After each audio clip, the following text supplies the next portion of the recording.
할렐루야. 하나님의 은혜가 우리 가운데 함께하기를 예수의 이름으로 축원합니다. 우리 함께 인사하겠습니다. 반갑습니다. 환영합니다. 사랑합니다. 축복합니다. 미국의 3대 대통령은 토마스 제퍼슨입니다.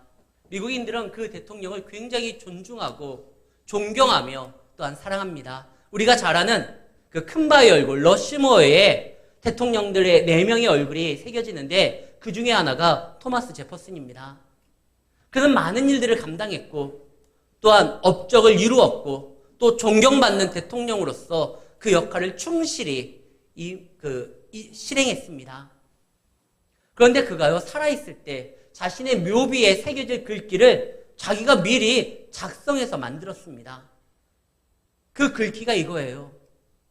미국 독립선언서를 작성하고 종교의 자유를 위하여 버지니아 헌법을 제정하고 버지니아 국립대학을 설립한 토마스 제퍼슨, 여기에 묻히다.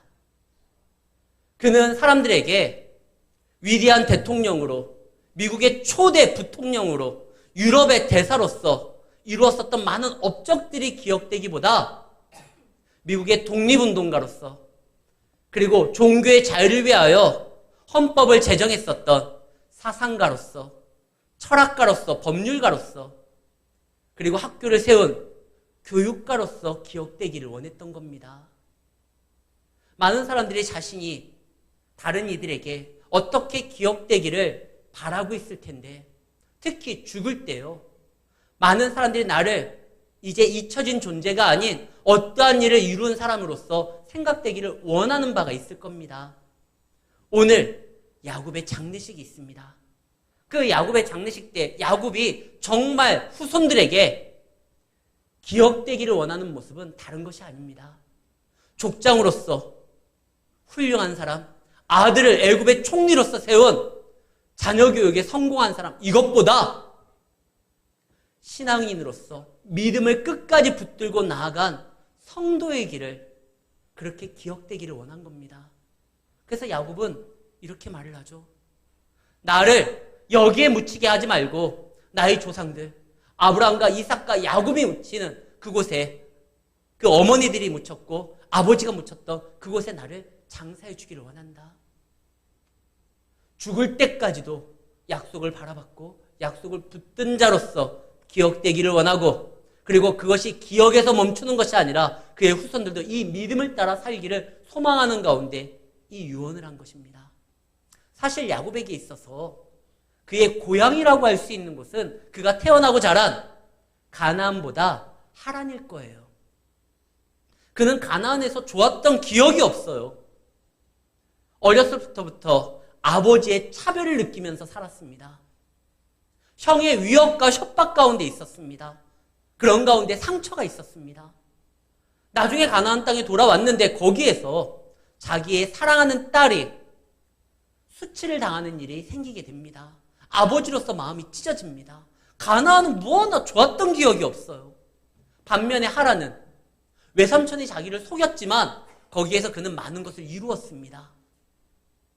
가정을 이루었고 자녀들을 낳았고 족장으로서 많은 것의 성취를 얻게 되었습니다. 인정도 받았고요. 오히려 그에게 고향이라고 하면 가나안이 아닌 하란일 겁니다. 아니, 또 하나 장소를 선택하라고 하면 애굽이 될 수도 있을 거예요.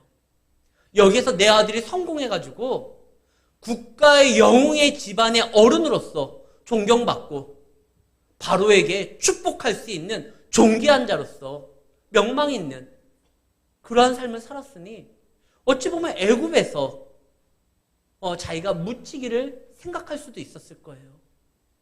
그러나 그는 하란도 아니요 애굽도 아닌 가나안 땅에 묻히기를 원합니다. 상처가 있고 아픔이 있지만 거기가 어떤 땅이죠? 약속이 있는 땅이에요. 하나님의 역사가 있던 땅이에요. 하나님을 붙들고 기도함으로 인하여 사기꾼 야곱이 하나님과 겨루어 이겼다라는 승리의 이름을 받은 이스라엘이라는 이름을 얻게 된 땅이 바로 그 땅이에요. 그래서 나는 거기 묻힐 것이다. 오늘 성경 본문뿐만 아니라 50장에 넘어가는 가운데서 야곱의 장례식이 계속적으로 이어지고 있습니다. 아브라함의 장례식도 이렇게 거창하게 기록하지 않아요. 이삭도 마찬가지고. 그런데 야곱의 장례식은 그의 축복에서부터, 유언에서부터, 그리고 그가 죽은 다음에 장례 절차에 대해서부터 자세하게 비중 있게 다루고 있습니다. 왜 그러냐면 이건 한 개인의 죽음이 아니라 족장 시대가 끝나고 이제 새로운 시대가 열린다라는 것을 보여주는 신호탄과 같은 거예요. 족장 시대의 특징이 뭡니까? 족장 시대의 특징은 하나님의 부름에 따라 갈 바를 알지 못하고 믿음의 결단을 하고 모든 것을 주님께 맡기고 나아갔었던 신앙의 모습이 바로 족장 시대의 모습이었어요. 이 개인이 그래서 외로운 싸움이었어요. 어디로 하나님이 이끄실지도 몰라요. 그러나 믿음으로 나아가는 길입니다. 거기에서는요, 내가 정말 돈이 궁할 때 단돈 100만 원이라도 빌리기 위해서 손 내밀 수 있는 사람이 없는 곳이에요. 고대근동 아시아 때는 텃세가 굉장히 심했습니다. 그렇기 때문에 이방인으로서 그곳에서 살아간다는 건 여간 어려운 일이 아니에요. 그런데 그곳에서 아이가 아프거나 아니면 자신에게 곤란한 일이 생겼을 때 누군가에게 도움을 청해서 문을 두드려야 되는데 문을 열어줄 수 있는 사람이 없는, 자기를 알지 못하는, 오히려 자기에게 적대적인 그러한 곳에서 살아가는 곳이 족장시대의 특징이었습니다. 근데 놀라운 거는요, 살아남아요.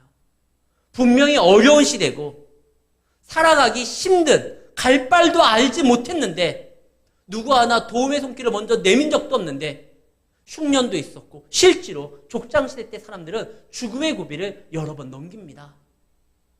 근데 놀라운 건 살아남았다라는 거예요. 뿐만 아니라 그들을 통하여 살아계신 하나님이 인정되고 그 주변 사람들이 그 은혜에 대해서 사모하게 만들었다는 것입니다. 그들은 어려움이 있었어요. 그러나 믿음으로 그것을 뒤집습니다. 아브라함은 죽은 건 아니었지만 그가 생산할 수 있는 몸은 아니었어요. 그러나 그가 약속을 붙들고 끝내 인내했을 때 하나님이 그에게 생산할 수 없었던 그 몸에 자녀를 줍니다. 이삭은 죽을 뻔했죠. 아버지가 갑자기 번제로 드린다고 그의 몸을 쪼개려고 칼을 듭니다. 그러나 그때 하나님께서 역사함으로 인하여 그를 살렸을 뿐만 아니라 모든 인류가 그렇게 기대하고 소망한 놀라운 약속 하나를 받습니다. 여호와 이레. 여호와 이레라는 말의 뜻은 하나님께서 하나님의 산에 준비한다라는 뜻이 있는데 보다 원어적인 뜻은요, 하나님의 산에서 그가 우리를 위하여 나타난다라는 뜻이에요. 이삭은 죽을 뻔한 고비였지만 그는요, 아브라함의 믿음으로 인하여 그는 살아있을 뿐만 아니라 자신을 대신한 양을 한 마리 발견하게 되고요. 그리고 여호와 이레라고 해서 언젠가 우리를 구원하시기 위하여 하나님의 어린 양이신 우리의 구세주 메시아가 우리를 위하여 그의 산에 나타나게 된다라는 약속을 받게 됩니다. 실제로 예수님이요, 그 모리아산이 골고다예요. 하나님의 어린 양으로서 우리를 구원하시기 위하여 십자가에 달린 그분이 나타나셔서 모든 인류를 구원하셨죠. 야곱은요, 죽을 고비를 숱하게 넘겼어요. 형의 손에서부터, 외삼촌의 손에서부터, 세겜 사람들의 손에서부터 그는 죽을 고비에, 아니 죽음 문 앞까지 갔습니다. 그러나 그때도 하나님께서 역사함으로 인하여 그가 살았다는 거예요. 힘든 시기, 어려운 시기 때도 믿음이 우리를 살립니다. 하박국 2장 4절 말씀입니다. 의인은 믿음으로 말미암아 살리라. 이것이 성경의 증언이에요. 우리는 정말 힘든 시대에 살아가고 있습니다. 과거에는요, 70년대, 80년대만 해도요, 아버지 혼자 외벌이를 해도 자녀들 교육 다 시키고요, 부모님 모시고요, 집도 샀어요. 근데 지금은요, 아버지 혼자 벌어서는 부모님 모시는 건, 자녀들 교육하는 건 어림도 없어요. 맞벌이가 필수예요. 그럼에도 집 사는 게 너무 힘들어요. 정말 힘들고 어려운 시기예요.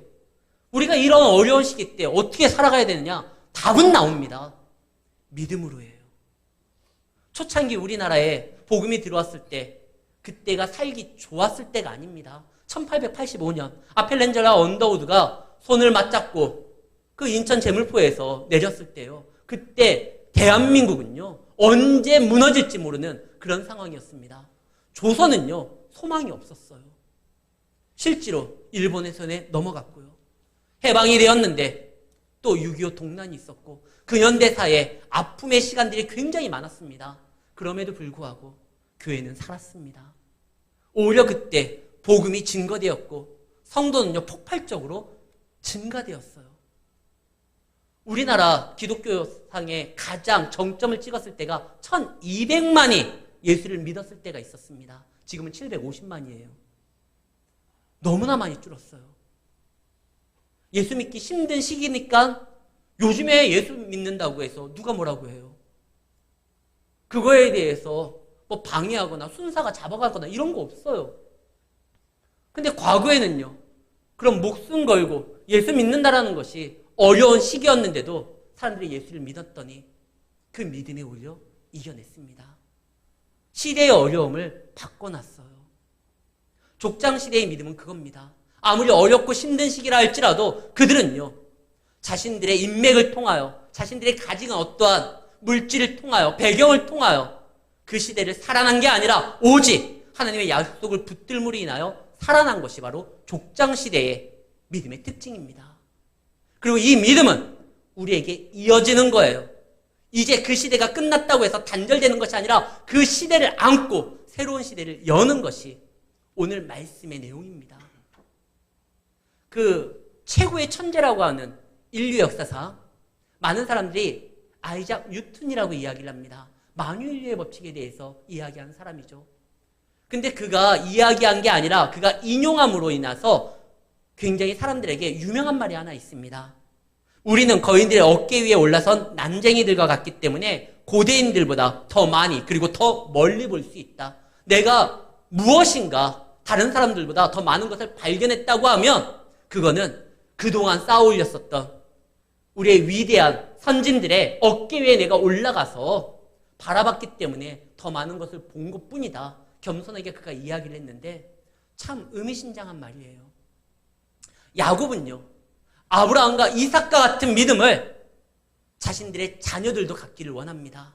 그래서 우리의 어깨 위에 올라서서 우리의 믿음만큼 너희들이 강렬한 어떠한 신앙을 가지고 있지 않다 할지라도 우리의 믿음을 이어서 어깨 위에 올라서서 더 큰 은혜를 사모하고 더 큰 하나님 나라를 바라보며 약속을 붙들라고 지금 이야기하는 거예요.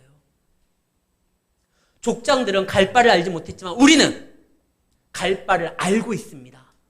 내가 곧 길이요 진리요 생명이니 나를 따르는 자는 예수님을 따르면 되는 거예요. 우리는 살아가는 동안 어떻게 살아가야 될지 하나님께서 말씀을 통하여 계시의 완성이라고 하는 성경을 통하여 우리가 알아야 될 거 알고 있습니다. 그러면 우리의 선진들보다 우리는 더 많은 것들을 얻게 될 것이고 더 많은 것들을 경험하게 될 것이고 더 많은 하나님을 찬양할 수 있는 노래를 부를 수가 있는 것입니다. 그래서 예수님께서 말씀하셨잖아요. 여자가 낳은 자 중에 가장 큰 자가 누구다?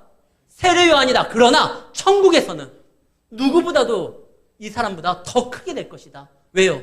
그가 그동안 이루었었던 모든 믿음의 사람들이 이루었었던 것을 우리가 받고 거기에 또 우리의 신앙을 얹혀서 나아가기 때문에 우리는요 아브라함의 믿음보다 더 강렬한 믿음을 소유하지 못한다 할지라도 그의 믿음을 알고 있기 때문에 그 믿음에 얹혀서 우리가 소망 가운데 나아간다고 하면 그가 받았었던 축복의 이상의 것을 받을 수가 있습니다.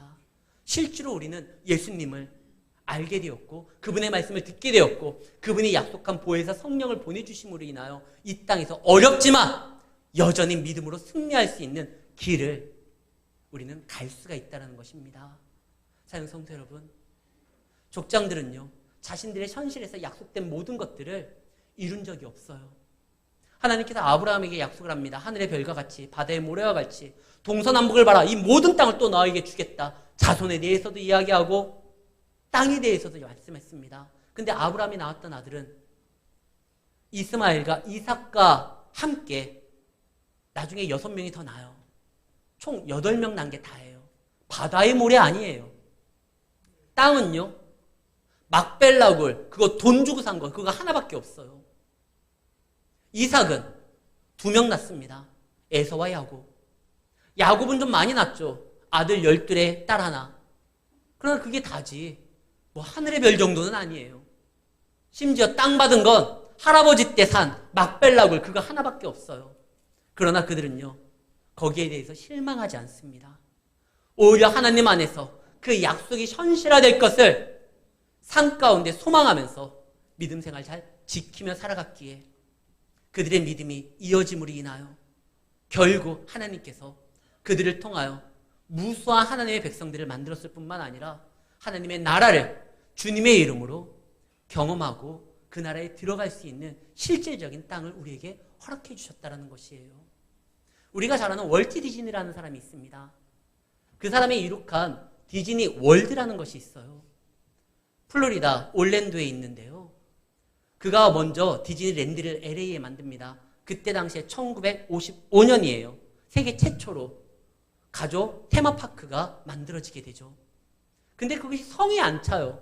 월트 디즈니가 이 정도가 내가 생각했었던 디즈니 세상이 아니다.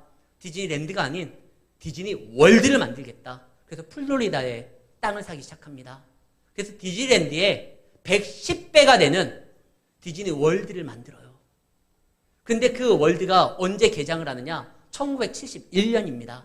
근데 월트 디즈니는 1966년, 5년 전에 죽게 되는 거예요. 그때 이 개장을 할 때 사회자가 식순에 맞춰서 막 이야기를 하다가 이런 말을 합니다. 참으로 안타깝습니다. 이 아름답고 굉장한 테마파크를 월트 디즈니가 보고 이 자리에서 축사했으면 좋겠는데 그는 5년 전에 죽었습니다. 대신 그의 미망인의 이야기를 듣겠습니다. 그래서 월트 디즈니의 그 아내였었던 디즈니 여사가 마이크를 잡아요. 그때 이런 말을 합니다. 한 가지 수정하겠습니다. 사회자가 잘못 말했습니다. 제 남편은 5년 전에 죽었지만 오늘 이 개장하는 것을 못 보지 않았습니다. 그는 분명히 이것이 개장될 것을 생각하고 이 그림을 보면서 그는 여기에 착수했습니다. 공사에. 그리고 그 애가 바라봤었던 그 믿음의 결과가 오늘 저와 여러분들이 이 자리에 있는 것입니다. 장사꾼도요. 자기가 생각하고 바라는 것을 꿈꾸면서 그것을 현실로 가지고 와서 최선을 다하여 노력을 하는데 틀림없는 하나님께서 주시는 약속을 붙들고 있는 성도가 천국에 대한 소망을 이 땅에 가지고 와서 살아가는 건 너무나 당연한 거 아닙니까? 주님께서 약속을 줬습니다. 그것은요, 먼 훗날에 이루어질 어떤 허황된 얘기가 아니라 모든 믿는 사람들은 그것을 현실로 가지고 와서 이 땅에서 믿음으로써 살아갈 뿐만 아니라 그것을 누려야 되는 것입니다. 그래서 아브라함과 이삭과 야곱은요, 땅이 없다 할지라도 그 땅에서 살아가면서 많은 사람들에게 하나님의 역사함을 보여주며 나타내며 살아갈 수가 있었던 것입니다. 우리도 그럴 수가 있다는 거예요. 여러분들도 지금 약속을 받았어요. 어떤 약속? 아브라함과 이삭과 야곱에서부터 그 이후에 믿음의 선조들이 받았었던 모든 약속을 플러스 알파로 받고 지금 이 자리에 있는 것입니다. 약속을 받았으면요, 받은 거에서 만족할 것이 아니라 이것을 사용할 줄 알아야 돼요. 지금 야곱은 그거를 원한 겁니다. 야곱이 자녀들에게 주었던 것이 무엇이었죠? 몇 평의 땅, 자신들이 지금까지 모아놨었던 재물에 대해서 나눠주는 장면이 없어요.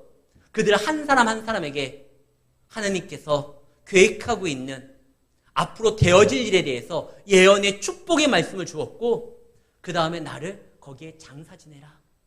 너희들도 한번 나를 장사 지내는 그 핑계 삼아 나아가서 그 아브라함의 믿음을, 이삭의 믿음을 눈으로 보고 그 믿음의 사람이 되어라. 이 얘기를 해요. 제가 성도의 장례를 굉장히 귀하게 여깁니다. 그래서 이 말을 거진 빼놓지 않고 말을 해요.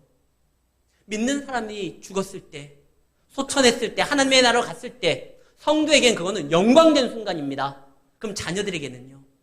믿지 않는 자녀들도 그 부모님의 믿음에 따라 장례를 예배로 진행할 때 예배의 자리에 앉는 귀하고 복된 시간이에요. 일평생 그렇게 내 아이를 위하여, 내 자녀를 위하여 그가 교회에서 예배드리기를 소망하면서 날마다 부르짖던 그 기도가 응답되는 순간입니다. 여러분들이 믿음 생활 잘 감당하면 혹시나 내가 살아있을 때 그가 예배 자리로 오지 않는다 할지라도 여러분들의 그 장례를 통해서 믿지 않는 자녀들도요, 예배 자리에 앉게 돼요. 그리고 거기에서 복음을 듣게 되죠. 그리고 하나님이 또 어떻게 역사할지는 아무도 몰라요. 지금 야곱은 자기의 장례를 통하여 분명한 믿음을 보여주기를 소망합니다. 그리고 그가 이제 장례를 진행을 할 때요, 막벨라골까지 가는데 가장 안전하고 편안하고 빠른 길이 있어요. 근데 요셉은 놀랍게요, 광야길로 나아갑니다. 이것도 아마 야곱이 미래에 대해서 자녀들에게 축복을 할 때 그 루트까지 설명했던 걸로 저는 봐요. 그 광야길이 바로 모세가 이스라엘 백성들을 데리고 출애굽해서 가나안 땅으로 가는 그 길과 똑같아요. 그러니까 야곱이 지금 얘기해 주는 건 그겁니다. 이 험한 세상에서 너희들이 살 수 있는 방법은 너희 조상들이 붙들었었던 그 하나님을 붙들고 그 약속을 마음 가운데 새기면서 그 조상인으로서 나아가는 그 길 따라가면 너희 살 수 있다. 이걸 보여주는 거예요. 오늘날 우리도 마찬가지입니다. 정말 험한 세상이죠. 살아가기 힘든 세상입니다. 그럼에도 불구하고 족장들은 이보다 더 힘든 생활 가운데 우리 선조들은 그보다 더 어려운 나라가 아예 그냥 사라져버렸잖아요. 조선이라는 나라가 사라지고 일본에 우리가 손에 주권을 빼앗기고 그리고 대한민국이 건국했는데 나라가 두동강 나고 그럼에도 불구하고 우리의 믿음의 선조들은 포기하지 않았습니다. 어떻게든 자녀들을 업고 안고 와가지고 새벽에 무릎 꿇고 기도하며 내 자녀만큼은 하나님 안에서 그분이 주신 은혜 가운데 살아가기를 소망하면서 부르짖었을 때 한국교회가 살 때 대한민국도 살았습니다. 여러분들 포기하지 마십시오. 힘들고 어려울 때 우리와 함께 하신 그 하나님을 바라보시기를 바랍니다. 우리의 믿음의 선조들이 붙들었었던 그 신앙을 따라가기를 바랍니다. 그러면 그들과 함께 했던 지금도 살아계신 하나님이 여러분들을 붙들고 여러분들을 인도할 것입니다. 근데 여기에서 끝나질 않아요. 이제 장례를 진행을 하게 됩니다. 장례를 진행을 하게 되는데 이 장례가요, 애굽 사람들이 나서서 이 야곱을 미라로 만듭니다. 미라로 만드는 제작 기간이 40일이에요. 50장 2절 말씀을 보면 40일이 걸렸으니 향후로 처리하는데 그 날수가 걸림이며, 이 애굽 사람들이 자기 나라를 구하고 자기 백성을 살린 먹였었던 그 영혼의 집안의 가장 큰 어린이 장례를 당하니까 자기들이 할 수 있는 최선의 방법으로 이 장례를 같이 참여하기를 원합니다. 그래서 미라 제작을 해요. 누구는 이렇게 말할 수가 있습니다. 아니, 하나님의 거룩한 나라로 나아가는 이 길에 왜 애굽 사람들이 자기들의 장례 방식으로 미라를 만들어놔? 우리 조상의 어떤 시신을 그들이 왜 멋대로 이런 행동을 하지? 이 거절하지 않는 거, 이거 요셉의 불신앙 아니야? 아니에요. 지금 그들이 이렇게 해주기 원하는 것은 정말 그들을 존경하고 그들의 슬픔과 함께하기 위해서 이렇게 배려하는 거예요. 그러다 보니까 또한 어떤 일이 벌어지느냐, 3절의 마지막에 보면 애굽 사람들이 70일 동안 그를 위하여 곡을 합니다. 정말 나라에, 이거는 왕이 죽었을 때나 이루어지는 일인데 한 사람의 개인의 죽음을 통해서 애굽에 온 모든 사람들이 70일 동안 또한 애곡을 합니다. 그건 야곱의 가문들을 사랑하고 존중한다는 표시예요. 근데 굳이 그것을 요셉이 야, 하지마, 우리 아버지는 그런 거 안 해, 그러지 않아요. 왜냐하면 그들은 잠재적인 복음을 들어야 돼. 하나님 나라의 열매가 될 수 있는 사람들이고, 또 여전히 이 요셉의 집안 식구들은 그 애굽에서 그들과 함께 거해야 됩니다. 진리가 아닌 문제를 가지고 굳이 얼굴 붉힐 일이 없어요. 예수님도 그러셨어요. 예수님도 세리가, 창기가 그와 함께 식사하기를 원했을 때, 야, 내가 너희들과 같이 식사하면 다른 사람들이 괜히 오해할 수 있으니 그냥 돈으로 줘라, 이러신 적 없어요. 기꺼이 그들의 집에 가서 그들과 함께 식사를 나눕니다. 그들은 부정한 사람이라고 했고, 그때 당시의 사람들은 그들은 죄인이라고 하고 멀리하려고 하는 그러한 분위기였거든요. 근데 예수님 개의치 않았어요. 그들이 자기를 맞이하려고 하는 건 자기를 통하여 어떠한 신분상선을 꿈꾸기 위해서 그런 것이 아니라 정말 귀한 말씀을 증거하는 그 예수님에게 무엇인가 보답하려고 음식을 내놓으려고 하는 거예요. 그러니까 예수님이 거기 가요. 가서 그들과 대화를 나누고 실제로 초대교회 사람들 중에 스스로 죄인이라고 생각하지 아니했던 자들이 아니라 많은 사람들이 죄인이라고 정죄했었던 그런 사람들이 초대교회의 어떠한 구성원을 이루게 됩니다. 예수님이 그것을 받아줬기 때문에 그래요. 그래서 요셉은요, 자기 아버지 장례를 이 애굽 사람들이 막 미라로 만들고 애국하는 거에 대해서 반대하지 않아요. 그렇다고 해서 나의 믿음을, 나의 신앙을 타협하라는 것이 아닙니다. 반대하진 않았지만 결국 아버지를 어디에 안치시키죠? 피라미드가 아니라 막벨라 굴로 가요. 그들이 보여줬었던 성의는 귀하게, 감사하게 여겨고 받아들이고, 그러나 내 아버지가 묻힐 곳은 이곳이 아니라 저 막벨라 굴이다. 애굽 사람들이 그러죠. 아니, 우리가 더 좋은 것을 지어줄 수도 있습니다. 굳이 왜 거기로 갑니까? 아니, 우리 아버지는 끝까지 믿음을 붙들었고 약속을 붙들었기 때문에, 그리고 그의 자손들인 우리가 향해야 될 것도 우리 아버지의 믿음이 있는 곳으로 나아가야 됩니다. 그래서 가는 거예요. 세상 사람들에게 복음을 증거할 때 우리는 뱀처럼 지혜로워야 됩니다. 비둘기처럼 순전할 뿐만 아니라 그들이 우리에게 호의를 베푸는 것에 대해서는 감사함을 표해야 됩니다. 그러나 신앙과 믿음까지 타협해서 그들이 원하는 바로 이끌려지는 것이 아니라 오히려 그들에게 분명한 우리의 삶의 목적이 무엇인지를 보여줘야 되는 것입니다. 지금 요셉이 그랬기 때문에 거기서 얼마든지 하나님의 뜻을 증거하고 전할 수가 있었던 거예요. 자, 그런데 이제 조상의 시대도 죽었습니다. 끝났습니다. 그러면 굳이 애굽에 있을 필요가 없잖아요. 그러나 하나님께서는요, 아직 떠나라는 말을 하지 않습니다. 왜 그러냐면 지금 야곱의 죽음 이후로 아브라함과 이삭과 야곱의 믿음을 대체할 수 있고 그러한 신앙에 출중한 인물들이 아직 이 야곱의 아들들에서는 나오지를 않고 있어요. 그런 가운데 그들이요, 족장이 없는 상황에서 가나안의 더럽고 악한 문화에 이렇게 노출이 되면 그들은요, 쉽게 변질될 수가 있어요. 그렇다고 해서 애굽의 어떤 유혹에 또 빠지게 되면 또 힘들 수가 있으니까 애굽이지만 애굽 사람들이 왕래하지 않는 고센이라는 땅에 머물게 만듭니다. 그리고 거기에서 이제는 족장 시대가 아닌 새로운 공동체 시대, 교회를 이루기 위하여 너희가 생육하고 번성하고 하나님의 나라를 꿈꾸면서 말씀으로 교육하라는 거예요. 그래서 고센 지방은 하나님의 나라가 태동되는 인큐베이터 같은 그런 역할을 합니다. 실제로 거기에서 생육하고 번성하게 됩니다. 많은 사람들이 놀랍게 이제 나라를 이루기 위한 그 백성들이 막 생산되기 시작합니다. 근데 여기서 한 가지 안타까움이 있어요. 하나님의 나라가 생산된다는 건 축복이에요. 정말 그건 감사할 일이에요. 우리나라도요, 교회가 활발하게 움직였을 때 베이비 부머라고 해가지고 우리가 이제 60년대, 50년대 중반서부터 60년대, 그리고 제2차 베이비 부머가 이제 70년대 생들인데요. 교회가 성장할 때요, 사람들도 증가돼요. 세계 역사를 가만히 보면은요, 이것이 하나님이 이 땅에 주신 축복이기 때문에 그래요. 근데 굳이 이거를 국가가 나서서 막았어요, 우리나라.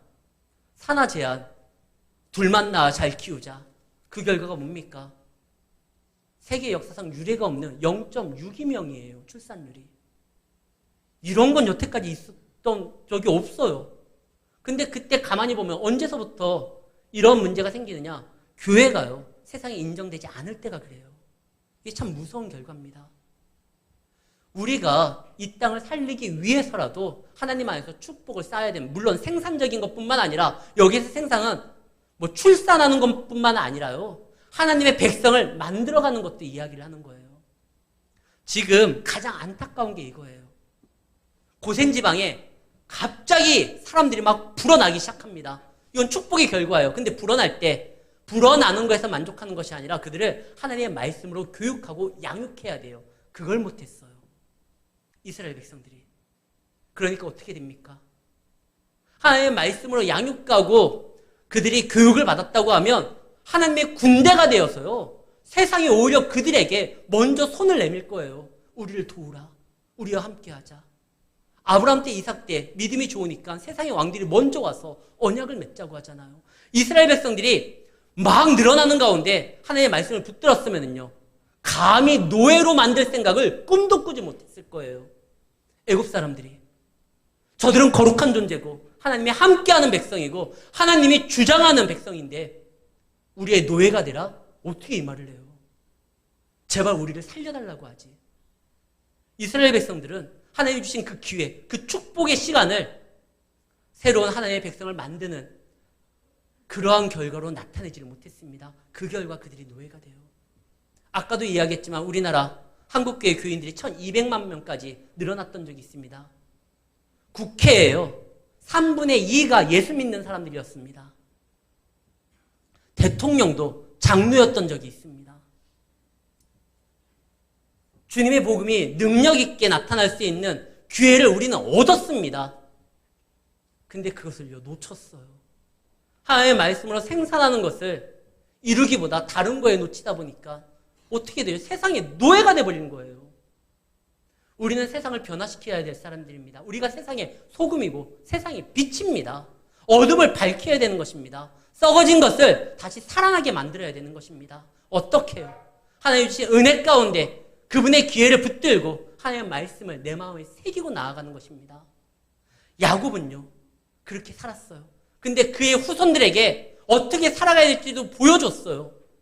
근데 그의 후손들이 하나님의 축복을 누리기는 했지만 말씀으로 변화되지 않으니까 애굽의 노예가 됐던 것입니다. 아마 야곱이 살아있었으면 그때 다시 그 광경을 봤었으면 한탄했을 거예요. 이 놀라운 은혜와 축복을 왜 거인들의 믿음의 어깨 위에 올라서서 더 큰 사명을, 더 큰 은혜를 바라보지 못하고 여기에서 종노릇하고 있느냐. 오늘 우리에게도 주시는 메시지가 아닐까 싶습니다. 그러나 걱정하지 마십시오. 아무리 우리가 이제 세상에 종노릇한다 할지라도 다시 한번 뜻을 돌이켜 주께로 나아간다고 하면 열왕기에서 하나님이 성전해 주신 약속이 그거였어요. 솔로몬에게 너희들이 잘못하여 어디를 간다 할지라도, 팔려간다 할지라도, 지진이 난다 할지라도, 흉년이 든다 할지라도, 전쟁이 일어나서 포로로 잡혀간다 할지라도 돌이켜 여호와를 인정하고 이곳을 향하여 손을 들고 기도하며 내가 반드시 너희를 살릴 것이다, 지킬 것이다. 사랑하는 성도 여러분, 하나님은 살아계십니다. 그리고 그분은 우리에게 충분히 주실 수 있는 능력이 있는 분입니다. 그분을 떠나는 것이 아니라 그분을 붙들므로 인하여 세상의 노예가 아니라 세상을 변화시키는 참된 소금과 빛의 역할을 감당하는 주의 백성으로서 믿음으로 승리하며 살아가는 우리 성도님들이 되시기를 예수의 이름으로 축원합니다.